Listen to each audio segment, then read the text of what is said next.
कल हमारी इसी बहस के दौरान दो नेता मौजूद थे, भारतीय जनता पार्टी के वरिष्ठ नेता मीनाक्षी लेखी और कांग्रेस के वरिष्ठ नेता शक्ति सिंह गोहिल, और दोनों के बीच ये बात हुई थी कि हम गुजरात के मुद्दे पर और बहस करेंगे, और इस चैलेंज को स्वीकारा था इंडिया न्यूज ने, और दोनों नेता हमारे साथ जुड़ेंगे। मुद्दा है, क्या मोदी ने राजधर्म निभाया था गुजरात दंगों के वक्त?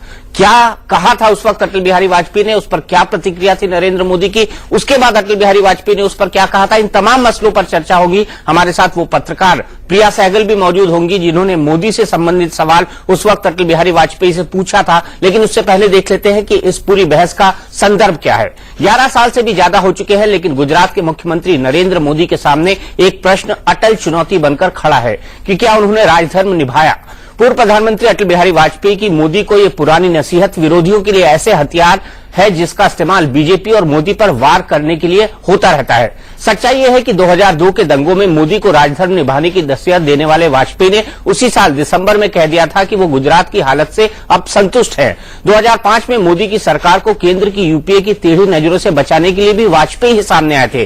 फिर भी मोदी का जिक्र आते ही उनके विरोधियों को वाजपेयी जी की एक ही बात याद आती है, मोदी को राजधर्म की नसीहत। इसी बात पर इंडिया न्यूज के शो में शुक्रवार को कांग्रेस और बीजेपी के प्रवक्ताओं के बीच बहस हुई, जो आज महाबहस में बदल गई है। वाजपेयी ने मोदी को नसीहत क्यों दी और क्या नरेंद्र मोदी ने वाकई राजधर्म निभाया? ये बहस का मुद्दा है।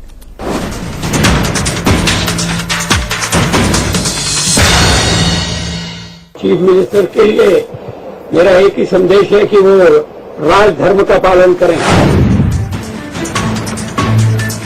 अटल बिहारी वाजपेयी की ये नसीहत पिछले 11 साल से सवाल बनकर नरेंद्र मोदी का पीछा कर रही है। जब भी नरेंद्र मोदी का जिक्र आता है, उनके विरोधी एक ही सवाल पूछते हैं कि क्या मोदी ने राजधर्म निभाया?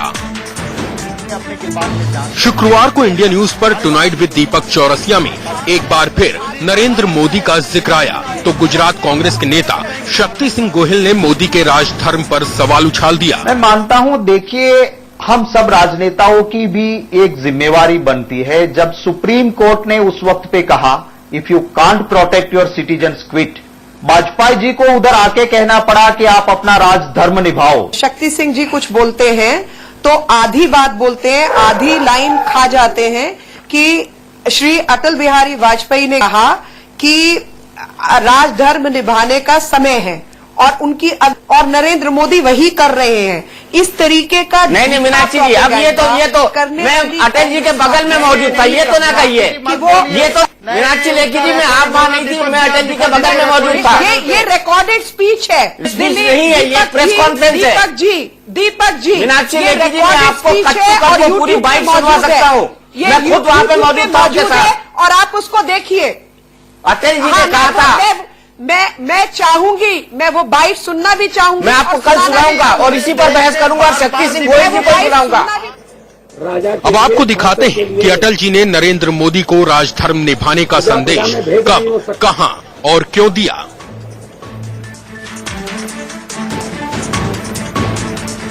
– 2002 के गुजरात दंगों के दौरान ही 4 अप्रैल को तब के प्रधानमंत्री वाजपेयी अहमदाबाद दौरे पर गए। उन्होंने शाह आलम शरणार्थी शिविर जाकर दंगा पीड़ितों से मुलाकात की। फिर वो गुजरात के मुख्यमंत्री नरेंद्र मोदी के साथ मीडिया से मुखातिब हुए। आपका चीफ मिनिस्टर के लिए भी कोई मैसेज है आपकी विजिट में? ये सवाल वरिष्ठ पत्रकार और मौजूदा समय में न्यूज एक्स की पॉलिटिकल एडिटर प्रिया सहगल ने पूछा था। नहीं, उस समय आपको याद है कि 2002 में वाजपेयी जी आए थे, गुजरात का दौरा किया था और जाने से पहले ये प्रेस कॉन्फ्रेंस टारमैक में हुआ था। तो आखिरी सवाल था मेरा और मैंने यही पूछा था कि आपका वाजपेयी जी, आपका मोदी के लिए क्या संदेश होगा। और सोच समझ के उन्होंने, वाजपेयी जी के स्टाइल है, बड़े गंभीरता से बोला उन्होंने। उनको कहा कि राजधर्म का पालन करना है और बगल में मोदी बैठे थे और हमने देखा मोदी का चेहरा बिल्कुल गिर गया था। जवाब में अटल जी ने मोदी को राजधर्म निभाने की नसीहत दे डाली और वो भी खुद की मिसाल देकर। चीफ मिनिस्टर के लिए मेरा एक ही संदेश है कि वो राजधर्म का पालन करें। राजधर्म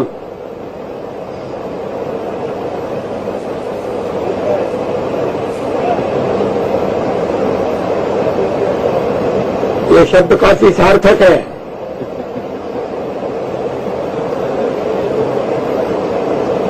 मैं उसी का पालन कर रहा हूं, पालन करने का प्रयास कर रहा हूं। वाजपेयी के संदेश के वक्त नरेंद्र मोदी का चेहरा थोड़ा उतर गया। उन्होंने फीकी सी मुस्कान के साथ अटल जी की ओर देखा, फिर गंभीर होकर सामने देखने लगे। वाजपेयी जी ने उन्हें शासक का फर्ज याद दिलाना शुरू किया। राजा के लिए, शासक के लिए प्रजा प्रजा में भेद नहीं हो सकता। न जन्म के आधार पर, न जाति के आधार पर, न संप्रदाय के आधार पर। मोदी के लिए बातें असहज होने लगी थी। उन्होंने वाजपेयी की बात खत्म होने से पहले ही हस्तक्षेप कर दिया। वही कर रहे हैं साहब। मुझे विश्वास है कि नरेंद्र भाई यही कर रहे हैं। वाजपेयी जी की वो बात तो वहीं खत्म हो गई, लेकिन मोदी को राजधर्म के उनके संदेश के बाद जो राजनीतिक अध्याय शुरू किया, उसका अंत अब तक नहीं हुआ है। मोदी के विरोधी आज भी उन्हें मौके बेमौके याद दिलाते रहते हैं कि उन्होंने गुजरात दंगों के दौरान राजधर्म नहीं निभाया, वरना अटल बिहारी वाजपेयी को उन्हें मुख्यमंत्री का राजधर्म याद नहीं दिलाना पड़ता। चीफ मिनिस्टर के लिए मेरा एक ही संदेश है कि वो राजधर्म का पालन करें। Kuldeep Shrivastava, India news. हम भी वही कर रहे हैं साहब। तो क्या वाकई चाहते थे अटल बिहारी वाजपेयी कि नरेंद्र मोदी राजधर्म निभाएं? नरेंद्र मोदी ने बड़े अपने चिरपरिचित अंदाज में तो नहीं कह सकते, लेकिन ये जरूर कहकर जताने की कोशिश की थी कि वो राजधर्म निभा रहे हैं। और अटल जी ने भी ये कहा था कि शायद वो ऐसा कर रहे हों। लेकिन अटल जी की इस यात्रा पर भी कई सवाल खड़े हुए थे। जब हम रिपोर्टिंग कर रहे थे तो हमने ये भी कहा था अटल जी के बारे में कि बहुत देर कर दी मेहरबा आते आते, यानी उनका गुजरात का दौरा दंगों के काफी वक्त के बाद हुआ था। इसको लेकर भी कई तरह की राजनीतिक सुगबुगाहट थी। कुछ लोग ये कह रहे थे कि अटल जी वहां जाना ही नहीं चाहते, कुछ लोग ये कह रहे हैं कि वो बहुत पहले जाना चाहते थे, बहुत कड़ा कदम उठाना चाहते थे। बहरहाल इसी पर बड़ी बहस है। हमारे साथ प्रिया सहगल मौजूद है, न्यूज एक्स की पॉलिटिकल एडिटर, जिन्होंने सवाल अटल बिहारी वाजपेयी से गुजरात में गांधीनगर के एयरपोर्ट पर, अहमदाबाद के एयरपोर्ट पर पूछा था। हमारे साथ मीनाक्षी लेखी जी हैं जो कल हमारे साथ जुड़ी हुई थी और जिनके चैलेंज पर और शक्ति सिंह जी के चैलेंज पर दोनों ने एक दूसरे को चैलेंज दिया था। शक्ति सिंह गोहिल जी भी हमारे साथ मौजूद हैं। लेकिन बहस को आगे बढ़ाएं, क्या वाकई वाजपेयी चाहते थे मोदी राजधर्म निभाएं और क्या वाकई मोदी ने राजधर्म निभाया और वाकई क्या ये एक सटायर था वाजपेयी जी का मोदी के लिए? लेकिन उससे पहले बढ़ने से पहले अनकट पूरी बाइट देख लेते हैं बिना किसी कमेंट्री की और उसके बाद हम इस सवाल जवाब के सिलसिले को आगे बढ़ाएंगे। बाइट आ रही है, लेकिन उससे पहले मीनाक्षी लिखिए पहली प्रतिक्रिया आपकी। मेरी बात सच निकली या नहीं, पहले आप बताइए। लेकिन अंदाज कह रहे थे कि नहीं, अंदाज तो आप अपनी, अब मैं आपके यहाँ बैठी हूँ किसी पैनल में, हर वक्त मेरा चेहरा एक जैसा ही रहेगा, एक्सप्रेशन एक जैसा रहेगा। हम लोग ट्रेंड एक्टर्स नहीं है जी।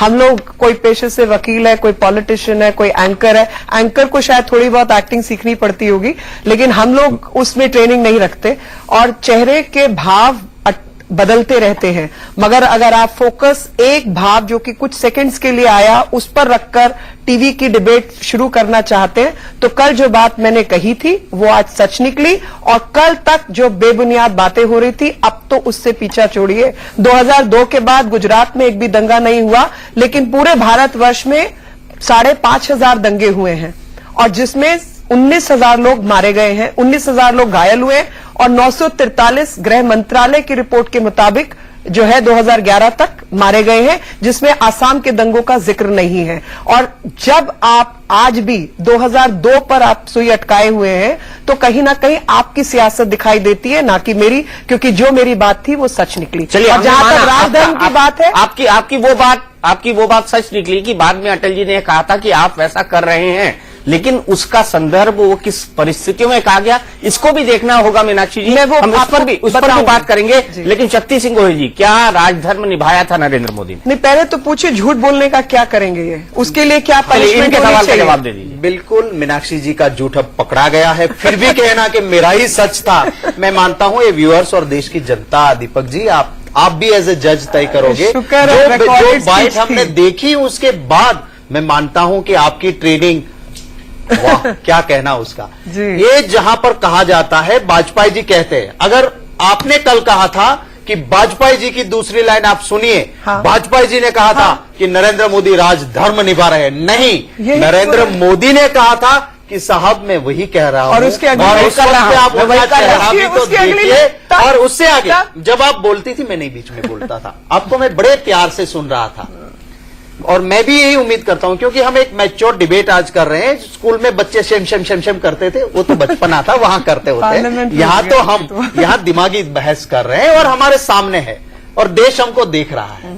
उस वक्त पे अगर मेरी पार्टी का मुख्यमंत्री राजधर्म निभाता है तो मेरी पार्टी का प्रधानमंत्री कभी भी आके ये नहीं कहेगा कि आपको राजधर्म निभाना चाहिए।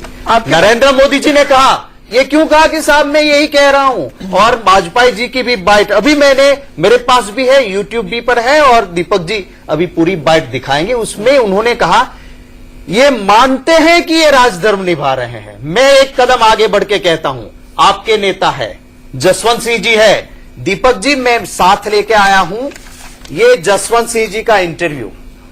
जसवंत सिंह जी के लफ्ज है, मेरे नहीं है। उनका वीडियो भी यूट्यूब पे है। मीनाक्षी जी, दीपक जी, देश की जनता आज देख सकती है उसको। ये लफ्ज है, वी Advani, Arun Shourie and Jaswant Singh with Vajpayee were in the aircraft on the way to Goa for BJP meeting. As Vajpayee ji has asked us to discuss few things, he, in bracket Vajpayee ji, asked, Gujarat का क्या करना है? There was a silence for some time. He then asked, Gujarat के बारे में सोचना चाहिए। चल रहा है वहां पे, देखिए चल रहा है। अडवाणी जी वही चल रहा है, वही चल रहा है। अच्छी बात है। और अगर इसको कहे तो अडवाणी जी बाथरूम में जाने के बाद आते हैं। अडवाणी जी में हम मानते हैं कि गड़बड़ है, पर उनको डर है कि एक ऐसा कैरेक्टर है जिसको छुड़ाने पे सीधे साधे वो मुख्यमंत्री से रेजिग्नेशन नहीं देगा। इसलिए अडवाणी जी के लफ्ज है, बवाल हो जाएगा पार्टी में। और इसके आगे ये मेरे लफ्ज नहीं है, ये इंटरव्यू मेरा नहीं है, आपके नेता जसवंत सिंह जी का इंटरव्यू है। वो कहते हैं, Pramod Mahajan was there in the prime minister's parliament office. Pramod called me from the house, जल्दी आइए Jaswant ji. When I went I was told, संभालिए संभालिए, इस्तीफा दे रहे हैं। He Vajpayee has called his secretary. I told his secretary to go away. He sternly asked me, क्या कर रहे हो? said Singh. Then he pulled a piece of paper and started writing the resignation by hand. I held his hand. I said, Atal ji, आप मत करिए. Somehow I pursued him. Later I went to his house and we were able to diffuse the situation. इतनी बात ये मेरी नहीं है, अच्छा, आपके नेता जसवंत सिंह जी अब की है। मैं- और फिर भी आप कहते हो कि मोदी जी ने राजधर्म निभाया मैं था। बताती हूं आपको। वाजपेयी जी ने सर्टिफिकेट दे दिया था। अब और इनको कहिए। बहुत दंगे देख लो, गुजरात में हादसा हुआ, दंगे नहीं भड़के थे। 3 दिन तक दंगे नहीं हुए थे। गलत। सभी डेड बॉडीज आप एक जगह लेके आए। आपकी कलेक्टर ने कहा डेड बॉडीज का प्रदर्शन नहीं होना चाहिए। ये चीफ मिनिस्टर का डिसीजन था कि सभी डेड बॉडीज को अहमदाबाद लाओ। वहां लाके स्टेट स्पॉन्सर रायट्स 3 दिन के बाद हुए।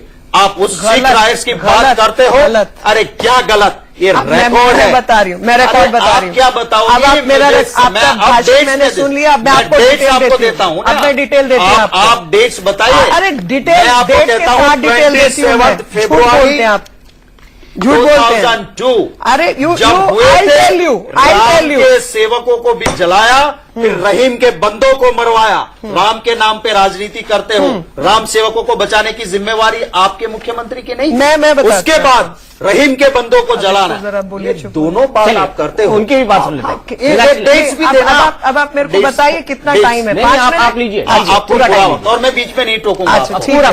पूरा ये आपका दंगा वर्सेस मेरा दंगा नो होगा। नो नो नो, आपका दंगा वर्सेस मेरा दंगा। इन्होंने राजधर्म की बात की और इन्होंने कहा कि मेरे प्रधानमंत्री ने ऐसा नहीं किया। आपके तो प्रधानमंत्री प्रधानमंत्री ने दंगे करवाए हैं। अरे हमारे प्रधानमंत्री उनकी मां की डेड बॉडी पड़ी थी और निकल चुके थे, इसके लिए किसी सुप्रीम कोर्ट को नहीं कहना पड़ा, और वही राजीव गांधी थे। मां की डेड बॉडी थी और वो sorry, I am not listening to this nonsense. Shakti Singh ji, nonsense लगता है क्योंकि आपके पास सेंस वाली आर्ग्यूमेंट नहीं है। सेंस वाली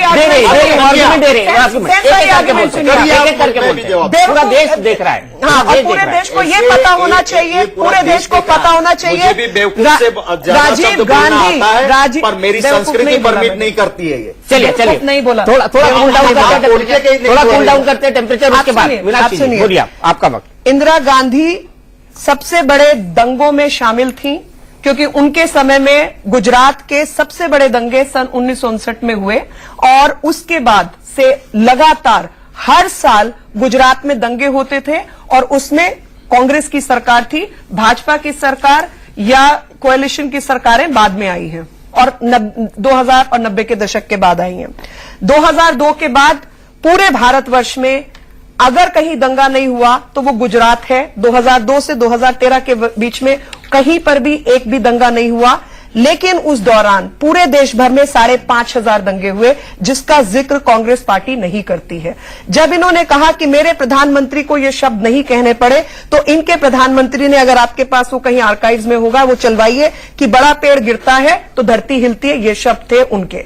अब सुप्रीम कोर्ट ने किस संदर्भ में क्या कहा? सुप्रीम कोर्ट ने तो बॉफर्स में 67 करोड़ पकड़ा गया था, उनको भी छोड़ दिया, तो वो छोड़ दीजिए कि सुप्रीम कोर्ट में क्या क्या होता है, कैसे कैसे होता है, वो एक अलग विषय है। इन्वेस्टिगेशन कैसे होती है, क्या कागज सामने जाते हैं, सीबीआई के मामले। अब बोला ना कि प्रधानमंत्री इन्वॉल्व है, प्रधानमंत्री कार्यालय इन्वॉल्व है, तो इस तरीके की तमाम चीजें कि अगर कोई जज जैसे बैठे हैं, क्या मानसिकता रखते हैं, उसके आधार पर कुछ चीजें बोली जाती है। लेकिन सुप्रीम कोर्ट ने आज तक किसी मामले में गुजरात के मुख्यमंत्री के खिलाफ एक भी वचन नहीं दिया, बल्कि जो एसआईटी की रिपोर्ट है, मेरे पास भी है ये गुजरात पर ये आपके पास सुप्रीम कोर्ट का नहीं है, ये आपके पास रिपोर्ट है जो कि डाउनलोडेड रिपोर्ट है किसी अखबार की। और आपके आज की अखबार की रिपोर्ट देखिए, आज मैं अखबार का नाम नहीं लेना चाहती क्योंकि दूसरे चैनल पे हूं, जिसने कहा कि मुसलमानों से टैक्स लिया जा रहा है, जबकि वो झूठी रिपोर्ट है। असलियत में मॉल के अंदर एंट्री टैक्स लगाया मॉल वाले ने कि जो जाएगा उसको देना है, चाहे हिंदू हो चाहे मुसलमान हो, लेकिन वो टोपी लगाए हुए लोगों की तस्वीर छाप के इस तरीके से खबरें बनती हैं। वो आप भी जानते हैं, मैं भी जानती हूं। लेकिन ईद के दिन हुआ, ईद के दिन, I'm sorry, he could have done it on Diwali, but he did not. He may have done it in Gujarat. I'm sorry, even if he did it on Eid day, does he work under my control? He's a private businessman, and he has every business to introduce a tax if he thinks people are going without making any purchases, and they are only here to enjoy the air conditioning. He's just making an entry fee on everyone. Now you want to portray it that it is on Muslims? That is the kind of journalism which is going on. Festivals, there was Holi, there was. I'm sorry. Hindi का channel, अरे आप मेरे को ये बताइए कि अगर एक व्यक्ति जो कि अपने आधिकारिक क्षेत्र में एक बिजनेसमैन है, व्यापारी है, वो अपनी तरफ से कोई टैक्स लगा देता है कि एंट्री फीस आज आपकी सिनेमा हॉल की या आपके कार्यालय की इतनी है, वो मेरे अधिकार में काम करता है? जवाब है नहीं। उसने केवल मुसलमानों के लिए लगाया? जवाब है नहीं। उसने जो जाएगा उसके लिए एंट्री फीस लगा दी। उसने ईद का दिन चुना या दिवाली का चुनता, वो उसकी राय है। और हम लेकिन बहस हमारी बहस नहीं, बहस है कि किस तरीके की रिपोर्टिंग हो रही है, बहस है किस तरीके की रिपोर्टिंग है। आपने पूछा राजधर्म, अब मैं आपको राजधर्म के सिलसिले बताती हूँ। पहला सिलसिला तो यह है कि जब तक कांग्रेस की सरकार वहां थी, हर साल दंगे हुए, एक भी साल ऐसा नहीं है जिसमें दंगा नहीं हुआ। मैं कहता हूं, सरकार में दंगे हुए। 1992 में बाबरी, अब इनको कहीं चुप रहेंगे। एक बात आपको करना होगा, आपने 5 मिनट तो ले चुके हैं। 5 मिनट नहीं, काउंट कर लेता हूँ, timer, I have a timer, put the timer of, 5 minute ले लिया, टाइमर लगा लो,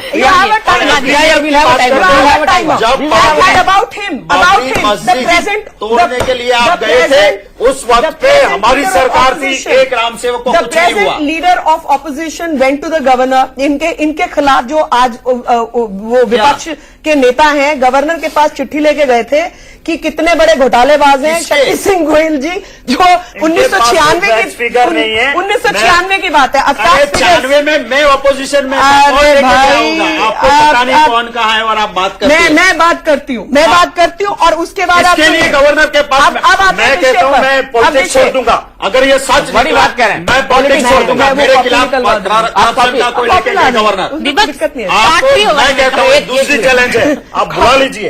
ये कहती है कि मैंने करप्शन किया, इसका चार्ज मैंने लेके नहीं कोई कहा गवर्नर के कि पास गवर्नर के गए। पास अरे चिट्ठी किसी ने गई भी है। कहा कांग्रेस पार्टी मेरे के लोग खिलाफ गए। के गई हो एक चिट्ठी, कांग्रेस के मैं लोग, पॉलिटिक्स जो छोड़ दूंगा कांग्रेस ना, आप में छोड़ नहीं दोगे। नहीं, अगर कम से चिट्ठी कम प्रोड्यूस करनी पड़ेगी आपको, बोलना छोड़ चिट्ठी दो। प्रोड्यूस करनी पड़ेगी, वरना ये पॉलिटिक्स छोड़ने को राजी और है। आपको मैं इनकी ज्यादा नहीं politics कहता हूँ, छुड़वाना कम से चाहती कम लेकिन माफी वो तो दे मांगना दूंगी। आके। वो दे दूंगी, वो चिट्ठी माफी कम से आके माफी मांग बहस को आगे बढ़ाएं, एक बार फिर से चिट्ठी आ जाए ना, जी, बिल्कुल मैं मंगवाऊंगा चिट्ठी, मैं मंगवाऊंगा यहाँ के चिट्ठी। माफी मांगे, मैं जो और कुछ नहीं। नहीं, मैं यहाँ मंगवाऊंगा के चिट्ठी। हाथ जोड़ के माफी ये मांगे। मेरी गारंटी है, मैं मेरे मंगवाऊंगा खिलाफ चिट्ठी। कोई भी चिट्ठी गवर्नर के पास से निकले, मैं पॉलिटिक्स हटवा छोड़ दी दूंगा। होगी तो बात अलग है। अरे आप देख वो नहीं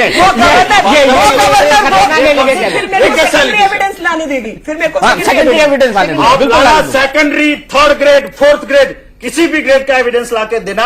आप जज बनना और मानना कि नहीं, जज evidence नहीं है। बनूंगा, मैं तथ्यों को सामने रखूंगा। और एविडेंस मैं नहीं तथ्यों है, को सामने और रखूंगा। एविडेंस शक्ति से खिलाफ नहीं आता है तो इनको सिर्फ मैं मुझे कुछ नहीं चाहिए, मैं तो पॉलिटिक्स छोड़ दूंगा। ये आके सिर्फ हाथ जोड़ के माफी मांग ले कि ये गलत था, बस इतना करो। अरे मैं बिना संतुष्ट हो कागज की जाऊंगा। बात नहीं करती। मैं संतुष्ट हो जाऊंगा। वकील है सुप्रीम कोर्ट मैं के, संतुष्ट हो मैं जाऊंगा। बिना ये बड़ी कागज की भारी बात वकील नहीं है करती। मैं संतुष्ट हो जाऊंगा। अच्छा, अब आप बात जब मेरे करें खिलाफ तो- एक लाइन एक काम करें, अटल जी की बाइट पूरी सुन ले, अनकट, हाँ। शुरू से आखिरी उसके बाद मैं तक। आपको उसके बताऊंगी बाद क्या-क्या मेरे साथ action अटल जी लिया। के मीडिया सलाहकार भी जुड़े हुए हैं, उनसे इसका संदर्भ नहीं भी नहीं, पूछिए। आपने संदर्भ की बात, इन्होंने कहा ना कि भाई वो जसवंत सिंह का कुछ सुनवा दिया। देखिए, भारतीय जनता पार्टी में जो पॉलिटिक्स है वो एक अलग विषय है, लेकिन उसका जो बड़ा विषय है कि नरेंद्र मोदी ने इस्तीफा दिया और उसके बाद दोबारा चुनाव जीत के आए। वो विषय इनसे पूछिए। किसने इस्तीफा दिया? इस्तीफा उन्होंने ऑफर किया ऑफर किया। नहीं, छोड़ो, इस्तीफा ऑफर वो किया। क्या देगा? ऑफर किया था, भाजपा जी और अडवाणी जी मैं गोवा में मौजूद था। भाजपा जी और अडवाणी जी देखिए, उनसे मैं बता देता हूँ आपको संदर्भ, मैं गोवा की बैठक में मौजूद था, वहां पर नहीं, वहां पर वो आए, got re-elected. No, no. He was re-elected. No, he did not resign. Meenakshi नहीं, he did not resign. नहीं, he अरे, got re-elected.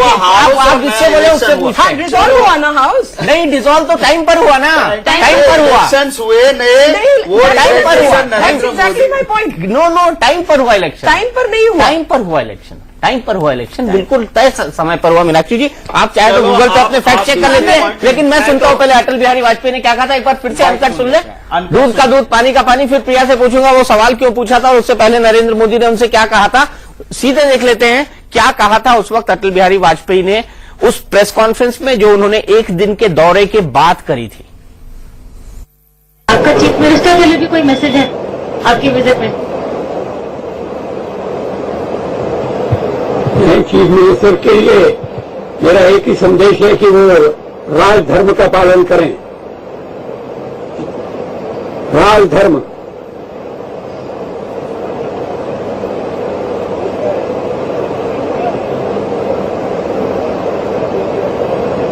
ये शब्द काफी सार्थक है।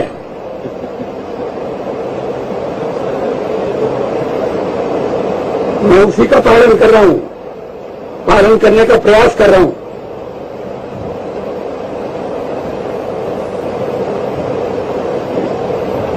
राजा के लिए, शासक के लिए प्रजा में भेद नहीं हो सकता।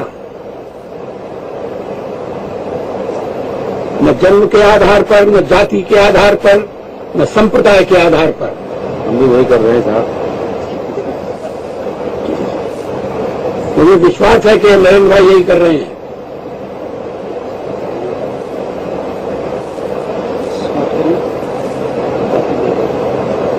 बहुत बहुत धन्यवाद। एक सेकंड, अशोक टंडन जी मेरे साथ टेलीफोन लाइन पर जुड़े हुए हैं। प्रधानमंत्री अटल बिहारी वाजपेयी के मीडिया सलाहकार थे वो। सीधे उनके पास चलते हैं, उनकी आवाज भी सुनाई पड़ रही है स्टेप के अंदर।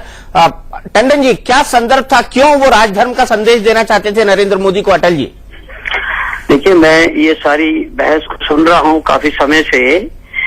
इसमें एक संदर्भ जो उभर कर नहीं आ रहा है वो ये है कि वाजपेयी जी ने अपने उस एक दिन के दौरे में जो उस समय गुजरात की परिस्थिति को देखा और उसमें जो टेंशन और ये सब चल रहा था, उसमें बचाव कार्य और ये सब में, ऐसे में मुख्यमंत्री के लिए जो संदेश था उसमें ये कताबी नहीं था कि वो राजधर्म का पालन नहीं कर रहे। उसमें यही था, जैसा आज भी कभी कहीं भी परिस्थिति बिगड़ती है तो हमेशा यही कहा जाता है कि हमें इस परिस्थिति को संभालने के लिए भरसक प्रयत्न करने चाहिए। जो कुछ हम कर सकते हैं हम अच्छी तरह करें। मेरा मानना है कि ये राजधर्म का पालन करने का संदर्भ ये था कि इस परिस्थिति को संभालने के लिए आप निष्पक्ष होकर और बड़े इत्मीनान से इसको संभालिए, और न कि ये था कि वो राजधर्म का पालन नहीं कर रहे। मुझे अफसोस है कि इसका ये इंटरप्रिटेशन कि वो राजधर्म का पालन नहीं कर रहे, ये सरासर गलत होगा, क्योंकि आखिर में उन्होंने फिर वही बात कही कि मुझे विश्वास है कि नरेंद्र भाई राजधर्म का पालन कर रहे हैं। तो ये बहस मुझे लगता है कि उस समय की परिस्थिति को देखकर अगर संभाली जाए तो आज भी जब कहीं देश में परिस्थिति बिगड़ती है तो उसको संभालने की जो जिम्मेदारी मुख्यमंत्री की रहती है, तो उसके संदर्भ में ये उनको एडवाइस दी गई थी, न कि ये कहने की वो कोशिश कर रहे थे कि आप राजधर्म का पालन नहीं कर रहे। तो एक काउंटर सवाल, क्योंकि उसके बाद 2004 का जब इलेक्शन हार गए थे तब कुल्लू मनाली में उन्होंने यह बात कही थी, it is very difficult to say what all the reasons are for the defeat of BJP in the elections, but one impact of the violence was we lost the elections. उन्होंने गुजरात दंगों के संदर्भ में कहा था कि गुजरात दंगों ने हमें 2004 का चुनाव हरवा दिया। तो ये कॉन्ट्रडिक्शन नहीं है? अगर वाकई मोदी राजधर्म का पालन कर रहे थे तो फिर वाजपेयी जी चुनाव कैसे हारे? देखिए, गुजरात की स्थिति को संभालने में उस समय की सरकार ने जो कुछ भी किया, उसके बाद इलेक्शन में क्या हुआ, ये दो अलग बातें हैं। मैं केवल अभी उसी बात के ऊपर हूं कि उस समय की प्रेस कॉन्फ्रेंस में, वो प्रेस कॉन्फ्रेंस मैं खुद कंडक्ट कर रहा था, मुझे अच्छी तरह से याद है। प्रिया को भी क्वेश्चन पूछने के लिए मैंने ही कहा था, लेकिन इसका कदापि ये मतलब निकालना ठीक नहीं होगा कि वो ये कह रहे थे कि आप नहीं कर रहे। ये उन्होंने, इसकी मंशा कभी नहीं थी कि आप राजधर्म का पालन नहीं कर रहे। राजधर्म का पालन सभी राजा को करना चाहिए। इसका अर्थ ये था कि आप स्थिति को संभालने के लिए जो कुछ भी हो सकता है वो करिए, और इसी के जवाब में नरेंद्र मोदी ने कहा था कि मैं वही कर रहा हूं, और तभी वाजपेयी जी ने कहा कि मुझे विश्वास है कि आप ऐसा कर रहे हैं। तो मुझे लगता है इस सारी चीज को पॉजिटिव वे में अगर देखा जाए, और मुझे एक चीज और कहनी है कि इस पर राजनीति ना की जाए तो अच्छा है। एक आखिरी चीज सर, क्यों हटाना चाहते थे अटल बिहारी वाजपेयी फिर मुख्यमंत्री के पद से नरेंद्र मोदी को, अगर उन्होंने अच्छा काम किया था? क्योंकि इसका जिक्र जसवंत सिंह ने ऑन रिकॉर्ड किया है, जो यूट्यूब पर मौजूद है। देखिए, इस प्रश्न को भी अलग से एनडीए की कोalition पॉलिटिक्स के हिसाब से आप देखिए तो आपको इसका जवाब मिल जाएगा। ये कोई पार्टी का निर्णय नहीं हुआ था ना, ये एनडीए के अलाइज का कुछ प्रेशर हो सकता है, लेकिन वो हटाना चाहते थे, ये जसवंत सिंह जी का अपना व्यू हो सकता है, लेकिन मैं इसके बारे में कोई टिप्पणी करने की पोजीशन में नहीं हूं। चलो, टिप्पणी करने की पोजीशन में। प्रिया, आपको सवाल पूछने का मौका दिया, उससे पहले आपकी क्या बात हुई थी नरेंद्र मोदी से, और क्या लग रहा था अटल जी की बॉडी लैंग्वेज से? क्योंकि वहां पर खड़े होकर उन्होंने ये भी कहा था कि मैं दुनिया को क्या मुंह दिखाऊंगा। मैं मौजूद था जिस कैंप के अंदर वो गए थे, और उस कैंप में जाकर उन्होंने पहली लाइन बोली थी कि मैं कुछ दिनों में विदेश जाने वाला हूं, अब मैं दुनिया को क्या मुंह दिखाऊंगा। ये अटल बिहारी वाजपेयी के शब्द थे। नहीं दीपक, बिल्कुल जो अशोक जी कह रहे हैं मैं उनसे बिल्कुल सहमत नहीं हूं, बिकॉज उस समय जब हम वहां मौजूद थे यू कुड सी उन्हें अपसेट थे, इसीलिए ये प्रेस कॉन्फ्रेंस भी काफी इम्प्रॉम्प्टू था, क्योंकि मीडिया को रिएक्शन चाहिए था। और मेरा सवाल तो बड़ा सिंपल था कि आपका क्या संदेश है? अगर वो चाहते, ये भी कह सकते थे कि मोदी जी बड़ा अच्छा काम कर रहे हैं, करते रहें, ये तो नहीं बोला उन्होंने तो यही बोला कि राजधर्म का पालन करें। इट्स अ फ्यूचर टेंस, उन्होंने कहा उनको करना चाहिए, वो करें। उसके बाद जब मोदी ने कुछ कहा तो उनका मेरे ख्याल दिल बहलाने के लिए, because after all Vajpayee ji prime minister है, कंसेंसस मैन है, उनको दिल बहलाना आता है लोगों का और काम करवाना आता है। लेकिन उसके बाद क्या हुआ दीपक, दैट वाज मोस्ट इंटरेस्टिंग, क्योंकि जब प्रेस कॉन्फ्रेंस खत्म हुआ, वाजपेयी जी का प्लेन उड़ गया, टारमैक में मोदी जी थे गाड़ी में, फिर मैं उनके पास गई और मैंने उनसे पूछा, देयर वाज नो कैमरा, बिल्कुल ऑफ द रिकॉर्ड मोमेंट था। मैंने कहा मोदी जी आपका क्या रिस्पॉन्स है, जो वाजपेयी जी ने कहा उसकी क्या आदेश का क्या रिस्पॉन्स है आपका? उन्होंने मुझे देखा और कहा आप इन बातों की चिंता मत करिए, आप जाइए साड़ी शॉपिंग करिए। You know, this was his response. और जब मैं देखती हूँ वो फिकी विमेन में जाते हैं, विमेन एम्पावरमेंट की बात करते हैं, वो सब मुझे हंसी आती है दीपक, बिकॉज दिस इज जब कैमराज नहीं होते हैं, जब अकेले होते हैं, तो मोदी जी का ये रिस्पेक्ट है विमेन के लिए कि विमेन तो साड़ी शॉपिंग करेंगी, वो अनकंफर्टेबल सवाल ना करें तो अच्छा है। दीपक जी जी अशोक जी, आपने अभी थोड़ी देर पहले ये कहा कि वाजपेयी जी ने आपको या किसी को ये कहा कि मैं कुछ दिन में विदेश जाने वाला हूं, मैं क्या मुंह दिखाऊंगा। देखिए, देश में अगर कोई भी इस प्रकार की घटनाएं होती हैं तो उसके लिए पूरा देश शर्मसार होता है। तो ये केवल ये रिफ्लेक्शन नहीं है, ये गुजरात में जो दंगे हुए उन दंगों के बारे में दुनिया को क्या मुंह दिखलाऊंगा, ये उस कॉन्टेक्स्ट में आप इसमें मेरा केवल ये मानना है कि इसमें हम सारा का सारा ब्लेम एक ही व्यक्ति पर डालकर अगर इस सारे प्रश्न को देखेंगे तो इसमें राजनीति होगी। चलिए ठीक है। क्योंकि देखिए, आज अगर उत्तराखंड में विपदा आई है तो भी पूरे देश को चिंता है, या कोई और इस प्रकार की बात आती है तो कहीं भी देश में दंगे अगर होंगे तो पूरा देश शर्मसार होगा। और प्रधानमंत्री फिर चाहे किसी पार्टी का हो, बाहर जाकर उसको शर्मसार तो होना ही पड़ता है। ठीक है, तो इसको इस कॉन्टेक्स्ट में देखा जाए। बिल्कुल। मीनाक्षी, प्रिया ने कुछ कहा, उस पर रिस्पॉन्ड करेंगे? मैं प्रिया का रिस्पॉन्स ये करना चाहती हूँ कि प्रिया एक माइंडसेट के साथ आज तक बैठी हुई है। उनको 5,500 दंगे 2002 के बाद वाले याद नहीं आ रहे। तो ऐसी महिला जो जर्नलिस्ट हो और एक ही व्यक्ति के पीछे आज तक पड़ी हुई है 2002 के दंगों को लेकर, ना उन्हें उनसे पहले की याद है, ना उनके बाद की याद है, ना उनको 2012 के दंगे याद आते हैं। और सबसे बड़ा जो प्रश्न है वो ये है कि आज प्रधानमंत्री देश के ऐसे हैं जो 2012 के दंगों के लिए शर्मसार भी नहीं है, और कोई चैनल ऐसा नहीं है जो आज 2012 के दंगों की बात करे या ये बात करे कि असम में क्या हुआ। तो ये आज की राजनीति है। क्या और जिस मोदी 2002 के दंगे के लिए शर्मसार है? sorry, उनका एक्सक्यूज क्या है? आपने देखा आपको अभी क्या बोला उन्हें excuse, रॉयटर्स के इंटरव्यू में कि अगर कोई पिल्ला, क्या उन्होंने वर्ड भी क्या यूज किया के ऊपर गाड़ी चल जाए, पिल्ला नहीं बोला, कुत्ते का बच्चा बोला। कुत्ते का बच्चा बोला। हाँ, पपी पिल्ला बोला। बोलते तो शायद पता नहीं आप लोग क्या करते। चले, कुत्ते का बच्चा इज नॉट वेरी डिफरेंट, लेकिन बिल्कुल जैसे नहीं, इंसान को और कुत्ते के बच्चे का I'm sorry, कंपैरिजन आपको कोई प्रॉब्लम नहीं लगता? आपको कोई प्रॉब्लम नहीं मेरे को लगता? बिल्कुल कोई प्रॉब्लम नहीं लगता, क्योंकि मेरे लिए जो जीवात्मा है वो अहम है। और मैं उन लोगों में से हूं जो शायद उसके साथ कीड़ों comparison आप कर को सकते हो। भी बचाती रही हूं। मतलब मैं चींटियों को बचाती तो थी। फिर आपको दर्द होना चाहिए गुजरात मेरे के को लोग दर्द मर गए है, उसका। मुझे दर्द है, लेकिन इस सारे दर्द के बीच और में that जो was बात speech नहीं sponsor। बताई जा रही, जो बात नहीं बताई जा रही, वो बात ये नहीं बताई जा रही कि जहां पर इससे अधिक लोग मरे, जहां पर आप ये कहते हैं कि गुजरात के दंगे स्टेट ने करवाए, तो 34% हिंदुओं को स्टेट ने मरवाया। आप ये कहना चाहते हैं? एक ऐसे प्रदेश के अंदर जहां पर 9% जो है मुस्लिम जनसंख्या है, वहां पर 34% मरने वालों की संख्या हिंदू है, तो वो स्टेट ने मरवाए। जब आप दंगों की तस्वीरें दिखाते हैं, वो आप गायत्री का बयान नहीं दिखाते जो 16 साल की बच्ची थी या 9 साल की बच्ची थी, जिसने अपने आंखों के आगे गोधरा ट्रेन जलते हुए देखा और अपनी मां बहन 18 में से 10 लोगों को मरते हुए देखा। आप ये नहीं बताते कि इंडिपेंडेंस के बाद इतने बड़ा हादसा जब आपके आगे टीवी की स्क्रीन आ चुकी थी, किस तरीके से दंगों को लगातार दिखाया जा रहा था और भड़काया। एक बात और आई कि वो परेड की गई सुबह 4:30 बजे, 4:20 अर्ली मॉर्निंग, जिसको बिल्कुल सुबह पौ ढलने वाली, फूटने वाली, उस समय पर चलिए क्लॉक चला लेते हैं, देख लेते हैं अहमदाबाद लाया गया। कौन बोल रहा है, कितना टाइम कौन बोल रहा है, क्लॉक चला लेते हैं। मीनाक्षी जी कंटिन्यू करिए। अहमदाबाद डेड बॉडीज को लाया गया और उनको वेस्ट की तरफ लाया गया, ईस्ट की तरफ नहीं, जहां पर जो है वो जो सिविल हॉस्पिटल्स ईस्ट में भी ले जा सकते थे, जहां के वो लोग थे, क्योंकि ये लोग अहमदाबाद के रहने वाले थे। 58 में से 54 बॉडीज अहमदाबाद की थी। उनको पूर्व की ओर लेके आए, पश्चिम की ओर नहीं लेके गए, क्योंकि पश्चिम में मुस्लिम जनसंख्या अधिक थी। आर्मी के डिप्लॉयमेंट एक दिन के अंतराल पर हुई, खासतौर पे उस समय पर जब ऑपरेशन जो है पराक्रम चल रहा था। अड़ोस पड़ोस के राज्य राजस्थान, महाराष्ट्र, मध्य प्रदेश, तीनों कांग्रेस शासित प्रदेश थे, जहां से पुलिस की रीइंफोर्समेंट मांगी गई और वो फैक्स भेजे गए, किसी ने रीइंफोर्समेंट नहीं दी।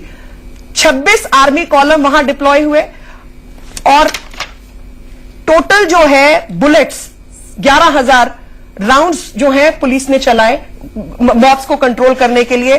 5,572 घंटे के अंदर सिर्फ फायर हुए और टीयर गैस शेल 16,000 के तकरीबन टीयर गैस शेल छोड़े गए। अब ये बता दें मुझे आज तक कि इन्होंने 84 के दंगे, 2012 के दंगों में क्या क्या काम किए, पुलिस की कार्रवाई, ये बता। शक्ति सिंह जी, अब आपका वक्त शुरू होता है, आप 5 मिनट से ज्यादा बोलिए हमारे टाइमर के हिसाब से। ठीक है शक्ति। मैं 2 बात करना चाहता हूं। एक तो पहले ये कहती है कि कांग्रेस के शासन में हर साल दंगे हुए, मैं खुद मंत्री रहा हूं। 1992 में ये जब बाबरी को तोड़ने के लिए निकले, सबसे ज्यादा कार सेवक गुजरात से गए। एक का इतना सा भी खरोच भी किसी को नहीं आने दी। कांग्रेस की गवर्नमेंट थी, उन राम सेवकों को भी बचाया वहां पे। क्या आपके मुख्यमंत्री की जिम्मेवारी नहीं थी कि वो राम सेवक जो गोधरा से निकल रहे थे ट्रेन में, उनको बचाने की जिम्मेवारी किसकी थी? नहीं बचाया आपने। पूरे गुजरात का माहौल मोदी के खिलाफ था, उनके एमएलए को भगाया था, दौड़ाया था रोड पे कि राम सेवक को तुमने नहीं बचाया। इस माहौल को पहचानते हुए जब कलेक्टर मना कर रही थी कि मत ले जाओ इसको, इस डेड बॉडीज को एक साथ में, यहीं से पोस्टमार्टम होके हर जगह पे अलग अलग से जाएंगे तो माहौल नहीं बिगड़ेगा। That was collector's decision, on record है। मोदी ने कहा नहीं, मुझे तो राजनीति करनी है इस पे, सभी डेड बॉडीज को 16 में लाओ। क्यों 16 हॉस्पिटल लाया गया? एक जगह लाके उसकी प्रदर्शनी करके फिर पहले राम के सेवकों को जलवाया, फिर रहीम के बंदों को जलवाया और डिवाइड करके सोसाइटी को, वोट बैंक की पॉलिटिक्स की। 3 दिन तक, ये मैं आपको डेट्स के साथ कह सकता हूं, 3 दिन तक गुजरात में कोई दंगा नहीं हुआ था। सिख राइट्स के वक्त जब मैं नहीं गलत कर रहा था, सेम नहीं कर रहा था, आप बोल रही थी। 27 फरवरी 2002 ट्रेन जलाई थी, कुछ नहीं हुआ था, डेड बॉडीज लाए गए। 1 तारीख के बाद गुजरात में दंगों की शुरुआत हुई, तब तक दंगा नहीं हुआ था। विधानसभा में ऑन रिकॉर्ड राजधर्म नहीं निभाया। मोदी का भाषण खुद एक प्रोवोकिंग भाषण था। जब इंदिरा जी की डेथ से पहले आईबी की रिपोर्ट थी कि इंदिरा जी आपकी सिक्योरिटी में सिख को मत रखो, वो इंदिरा गांधी थी, मर्द थी, उन्होंने कहा नहीं, मजहब के नाम पे मैं मेरी सिक्योरिटी से सिख को नहीं हटाऊंगी।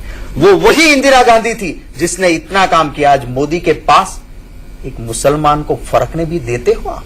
मैं आगे एक कदम और कहना चाहता हूं कि वो वही गुजरात के अंदर दंगों के बाद जो सिचुएशन हुई है, बात करते हो आप डेवलपमेंट की, बात करते हो उस वक्त की।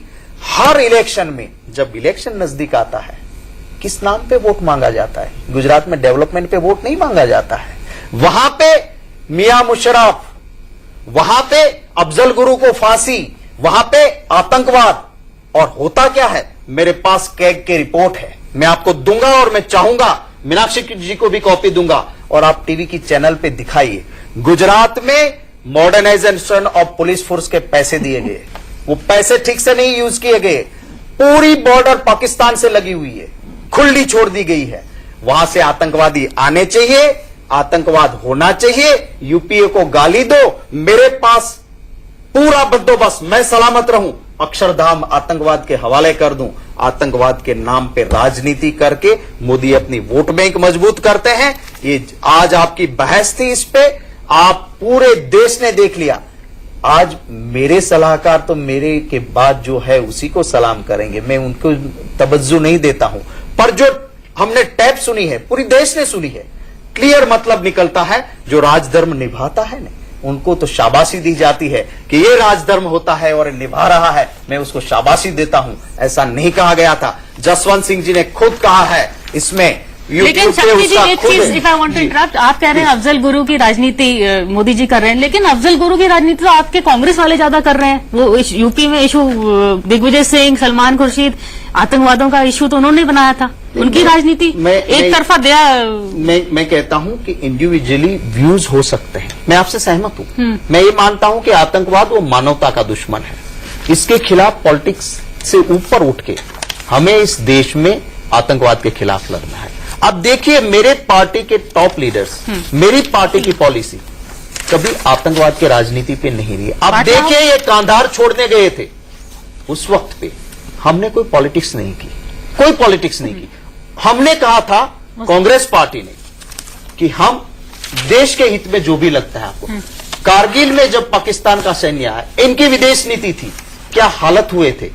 वहां जाके लाहौर ट्रीटी साइन करने गए, बस में बैठ के गए, आगरा में बुला के जुग के सुषमा जी ने इनको सलामें भरी, और हालत क्या हुई थी उस विदेश नीति की। फिर भी हमने कभी दुश्मन देश को फायदा हो, एनडीए की गवर्नमेंट थी, हमने ये बात नहीं की है। और दीपक जी, गुजरात का जो माहौल आज भी बना है, 40 से आगे नहीं बढ़ रहा। उसको डिवाइड एंड वोट बैंक तो अच्छी तरह से हो सकती है, देश का नुकसान होता है। आप हिंदुत्व की थियरी पे गुजरात 3 बार जीत लो, हो सकता है 5 बार जीत लो, पर आपने यहां हाथ रख के कभी सोचा है कि इससे आप क्या कर रहे हो, इस देश में के अंदर आपकी क्या पोजीशन होगी मजहब के नाम पे देश को तोड़ने से? हमारे कॉन्स्टिट्यूशन की हम कसम खाते हैं जहां सेक्युलरिज्म को प्रिएम्बल में लिखा गया है। चलिए मीनाक्षी जी का जवाब ले लेते हैं। मीनाक्षी जी बोलिए। पहली चीज उन्होंने कही कि पहले 3 दिन में कोई जो है दंगा नहीं हुआ था, वो बिल्कुल गलत है। सबसे पहला जो सबसे खतरनाक फेज था वो पहले 3 दिन थे, जिसमें सबसे अधिक वायलेंस और सबसे अधिक पुलिस एक्शन जो है उस दौरान हुआ। तकरीबन जब मैंने कहा कि 10,500 राउंड फायर के चले, उसमें से 5,500 राउंड पहले 3 दिन में चल चुके थे। मैं बता रही हूं आपको, वो फिगर भी दे रही हूं। और ज्यादातर जो मौत हुई उसमें बहुत सारी मौत जो है वो पुलिस फायरिंग से हुई, बुलेट और टीयर गैस शेल से जो हानि हुई वो उसके दौरान हुई। सेकेंड फेज मैं बता रही हूं, आप मेरे को मेरी बात पूरी करने दे, टोके नहीं, और मैं अपनी मर्जी से बोलूंगी, आपके कहने से नहीं। मुझे पता। दूसरा फेज शुरू हुआ मार्च के अंदर, सेकेंड वीक ऑफ मार्च, दूसरे हफ्ते से, जहां पर ऑर्गेनाइज जो है पुलिस जो वो था उसको ऑर्गेनाइज क्राइम को कंट्रोल कर लिया था। तो किसी किसी फेज में कहीं छुटपुट उस तरीके की दुर्घटना हुई और वही उस तरीके की। तीसरा फेज जो बाकी तमाम गुजरात में हुआ, वहां पर नॉर्मलसी वापस आ गई थी, बहुत सारे हज यात्री और तमाम लोग वापस भी आए। बच्चों के इम्तिहान, अगर आपको पता हो मार्च अप्रैल का महीना जो इम्तिहान का महीना है, तो इम्तिहान रोकने के लिए जो इनकी स्पॉन्सर्ड एनजीओज हैं उन्होंने बहुत कोशिशें की। हाईकोर्ट वाईकोर्ट गए कि एग्जाम्स को आप रोक दीजिए, पोस्टपोन कर दीजिए, ये वो।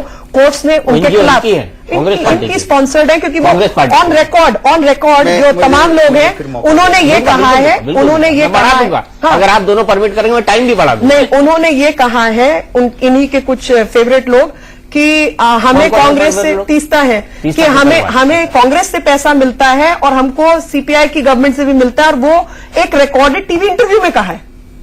क्योंकि एशियन एज में एक पेज पैसा देते हैं, तीसरा वो एक पेज के एडवर्टाइजमेंट छप रहे थे, तो सबने पूछा कि एनजीओ के पास इतना पैसा कहां से आता है, तो उन्होंने बोला कांग्रेस सरकार देती है। पर हमने ऑन रिकॉर्ड, ये रिकॉर्डेड इंटरव्यू है, मैं ऐसे नहीं बोल रही, रिकॉर्डेड इंटरव्यू में निकला है, सीपीआई में बोला है।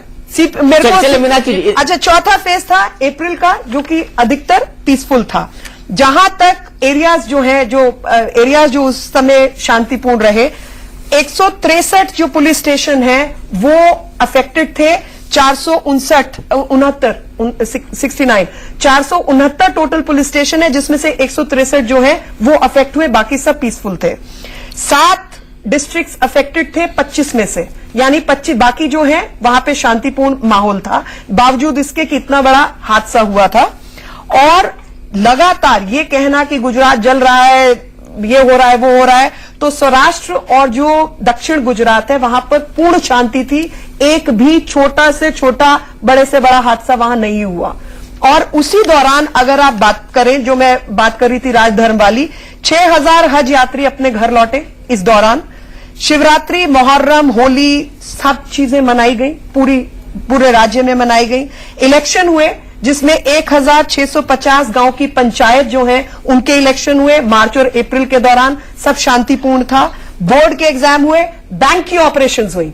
और इसमें जो सबसे बड़ी बात है वो आपको जो ये कह रहे हैं कि राम के बंदों को मरवा दिया और रहीम के बंदों को, तो जो लोग उस समय की रिपोर्टिंग कर रहे थे, अगर आप तमाम खासतौर पे अंग्रेजी मीडियम की जो रिपोर्ट्स हैं वो देखेंगे, secular medium, liberal secular leftist medium, उन्होंने ये कहा कि ये सब 1992 करके, अयोध्या करके हुआ, क्योंकि राम मंदिर के कारसेवक थे। तो अगर आप इन्हीं के जो आर्ग्यूमेंट है उसको लें तो 1992 के बाद तो रिएक्शन नहीं हुआ। अब जो लोग यज्ञ में पूर्ण आहुति करके आ रहे हैं उसमें ये रिएक्शन हुआ। इसकी जिम्मेवारी एक मिनट, आप मेरे को मेरी बात पूरी करने दें। 27 फरवरी की रिपोर्ट है और उस रिपोर्ट के मुताबिक माइनॉरिटी कम्युनिटी के 27 को, एक दिन पहले, दंगे से एक दिन पहले, 27 की तारीख में गोधरा के अंदर माइनॉरिटी कम्युनिटी का ना कोई टीचर स्कूल पहुंचा है, ना कोई बच्चा स्कूल आया है। 27 को सिविल हॉस्पिटल है जिसमें एक भी माइनॉरिटी कम्युनिटी का नया भर्ती नहीं हुआ, दाखिला नहीं हुआ, और बाकी जो लोग वहां मौजूद थे सब लोगों ने डिस्चार्ज लेके अपने घर गए हैं। तो ये दंगे ऑर्गेनाइज थे और इसमें हाजी पानवाला जो कि कांग्रेसी कार्यकर्ता था, ऐसे तमाम कार्यकर्ता कांग्रेसी थे जो हाजी पान वाला तो भागा हुआ है, जिसकी आज भी आप सीबीआई की वेबसाइट पे जाकर आप उसका वो निकाल सकते हैं कि उसके खिलाफ वारंट है और वो यहां से भागा हुआ है, वो इंटरनेट मतलब इंटरपोल का मामला है। नहीं, मैं खाली लास्ट 10 सेकंड बचे आपके 5 मिनट में, हमने टाइमर लगाया था। तो मैं उसमें सिर्फ आपको ये बताना चाह रही हूं कि ये कांग्रेस की ही अपनी साजिश थी। लगातार जो मीडिया में तमाम बातें उस दौरान फैलाई गई, जो आज तक फैला रहे हैं, 2002 से 2013 के बीच में एक दंगा नहीं हुआ, उसकी बात नहीं कर रहे। शक्ति सिंह जी, मैं पहली बात तो ये करता हूं कि बहुत एक सेकंड, अशोक टंडन जी जुड़े हुए हैं, आपके जवाब के बाद में उनके पास जाऊंगा, उनकी तरफ से कुछ पॉइंट ऐड होना है वाजपेयी जी की तरफ से। जी, मेरी पहली बात तो ये है कि जो बात मीनाक्षी जी ने कही उसी के आधार पर कह दूं मैं। वो कहती है कि वो प्री प्लान था, 27 को कोई अस्पताल नहीं गया माइनॉरिटी का, कोई स्कूल नहीं गया।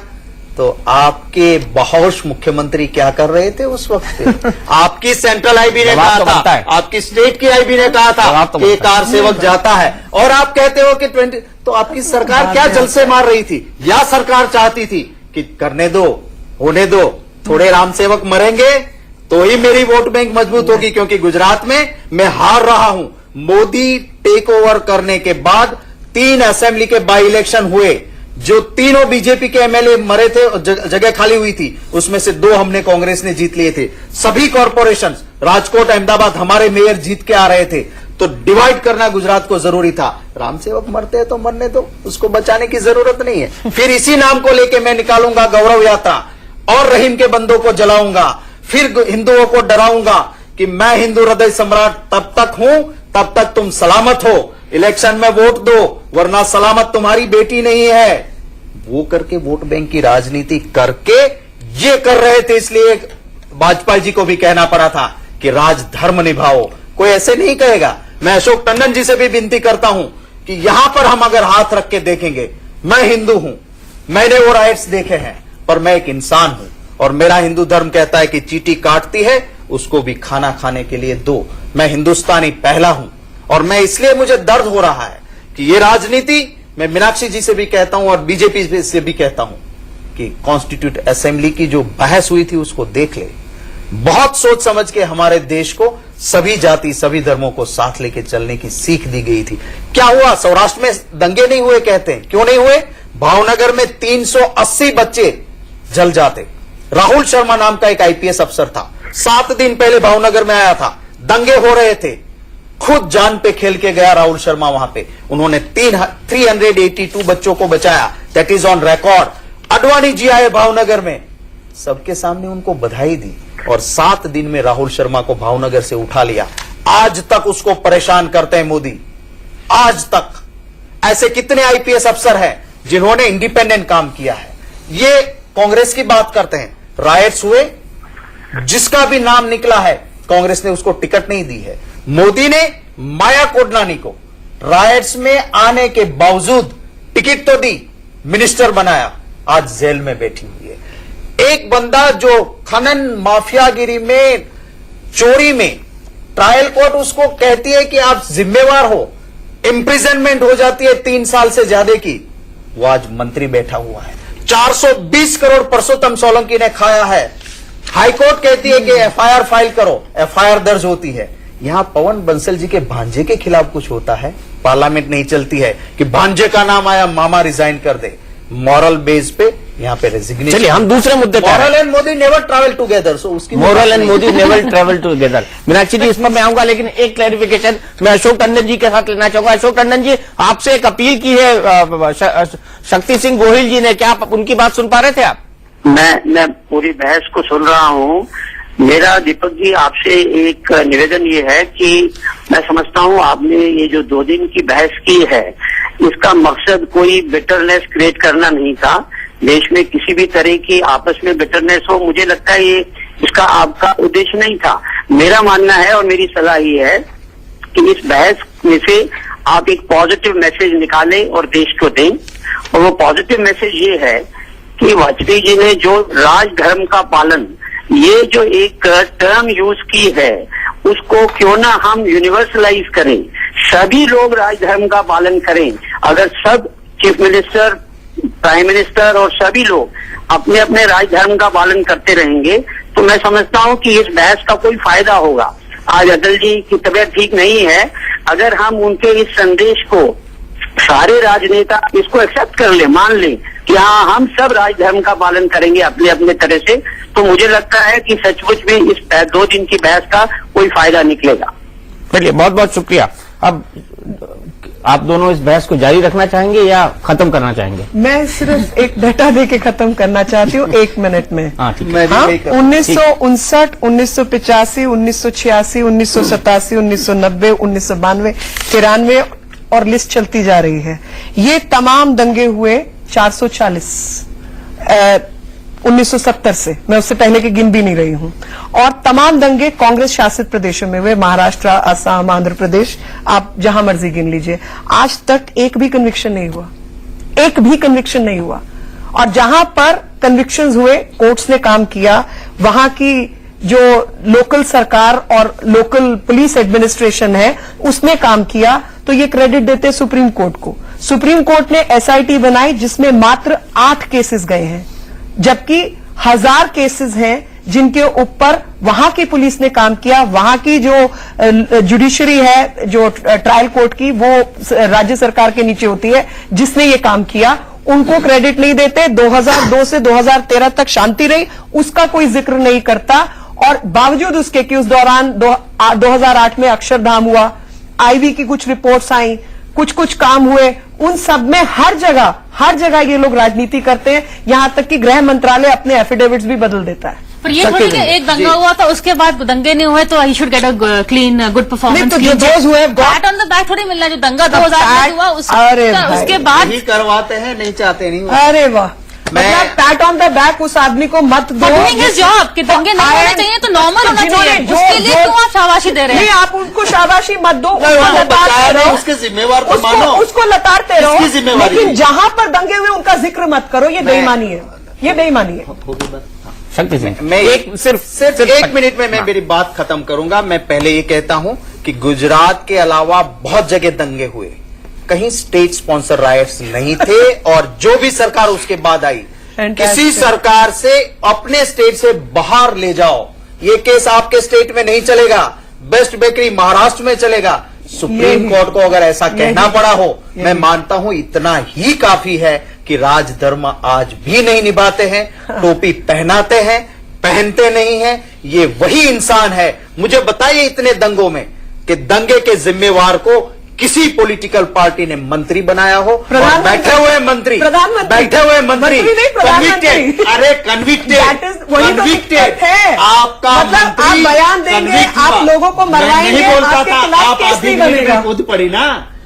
कन्विक्टेड, जिसको आपने मंत्री बनाया वो उसको कन्विक्ट किया कोर्ट ने। और आखिर में दीपक जी मैं कहता हूं कि इन्होंने कहा है कि मेरे खिलाफ मैंने करप्शन किया, ऐसी कोई चिट्ठी गवर्नर हाउस में गई थी।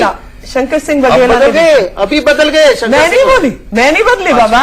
अच्छा, मेरे खिलाफ शंकर सिंह वाघेला ने या किसी भी ने एक भी चिट्ठी लिखी, ऐसा न्यूज भी किसी अखबार से लिया है उस डेट का? मैं वो चिट्ठी लेकर आए। अगर चिट्ठी नहीं आती है, आपकी चैनल पे आके दुनिया से माफी मांगे, इतना ही मैं चाहता हूं। और कोई नहीं, मेरी बहन है, मैं उससे और ज्यादा कुछ नहीं। मेरी माफी नहीं मांगे, इस व्यूअर्स की माफी मांगे कि मैंने जो कहा था व्यूअर्स के पास झूठ बोली थी, इसलिए मैं व्यूअर्स की माफी मांगती हूँ। मेरी बड़ी बहन है, मुझे माफी भी नहीं मांगनी है। मेरे लिए तो आदरणीय बहन जी है, मेरे लिए कोई प्रॉब्लम नहीं है। गुजरात से जहां से आप कह रहे हैं कि अलाउ करेंगे, नहीं, आप चिट्ठी मंगवा लीजिए और दे दीजिए। मेरी तो इतनी लंबी पॉलिटिकल कैरियर है मीनाक्षी जी, मैं पॉलिटिक्स छोड़ने तक की चैलेंज दे के बैठा हूं। और मैं वो राजनीति करता हूं जो सिद्धांत की राजनीति करता हूं। मैं मिनिस्टर रहा हूं बरसों तक वहां पे, मुझे और कुछ नहीं चाहिए, सच चाहिए। और मोदी के खिलाफ लड़ता हूं, सीना तान के लड़ता हूं। बाकी क्या क्या करते हैं आपके मुख्यमंत्री?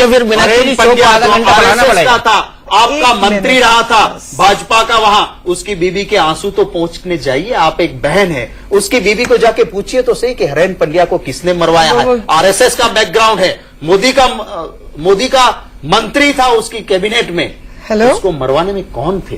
आप कभी जाके सोचिए तो। भाई साहब जरा आप अपना परिचय दें और बताएं इनके खिलाफ क्या क्या आप मेरे को एसएमएस कर रहे थे। मैं आपको मैं स्टूडियो में हूँ, जोर से मैं स्पीकर पे डाल रही हूँ। वक्ती है। हाँ नहीं वो बताएंगे। अरे जिम्मेदार कैनों में मत रखिए। 70 साल के नंबर है उनका। आप हाँ बताइए।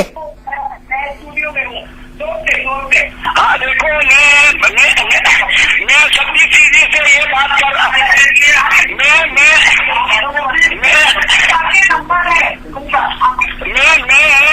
मैं शक्ति जी से ये बात कर रहा हूँ कि शंकर सिंह वाघेला के अगेंस्ट में आपने राज्यपाल जी को एक आवेदन पत्र दिया था। इसमें लिखा था कि शंकर सिंह वाघेला की सरकार, राष्ट्रीय जनता पार्टी की सरकार बेईमान है और इसको सस्पेंड किया जाए। ऐसा मेरा क्या है, मेरे खिलाफ एक लफ्ज निकाल के बोल दो कि मेरा गुजरात में कोई कह दे पैसे के करप्शन का कोई किसी ने भी कहा हो। मैं चैलेंज के साथ कहता हूँ। वो शंकर सिंह वाघेला की बात करते हैं कि इन्होंने शंकर सिंह वाघेला के बारे में लिखा। मेरे लिए इन्होंने चिट्ठी लिखी शंकर सिंह वाघेला कोई की चिट्ठी भी सरकार के वो भी है कि मैंने भी नहीं लिखी है गवर्नर को। मैं कहता हूँ मेरे लिए एक लफ्ज लेके आ जाए, मैं इतनी बड़ी चैलेंज ऐसे ही नहीं देता हूँ। मैं सिद्धांत की राजनीति करता हूँ। अरे उसको आप सुनाइए ना, वो कह रहे हैं मैंने सुन लिया, मेरे लिए नहीं है, बोलो उसको है तो लाइए। चिट्ठी आप तो लाने की बात करते हो। चलिए चिट्ठी ले आएंगे हम। मुझे और यहाँ शो को यही रोकना पड़ेगा मीनाक्षी जी। और उसके साथ साथ मैं तो मीनाक्षी जी की और व्यूअर्स की सबकी माफी भी मांगूंगा और राजनीति भी छोड़ दूंगा अगर वो चिट्ठी लेके आती है।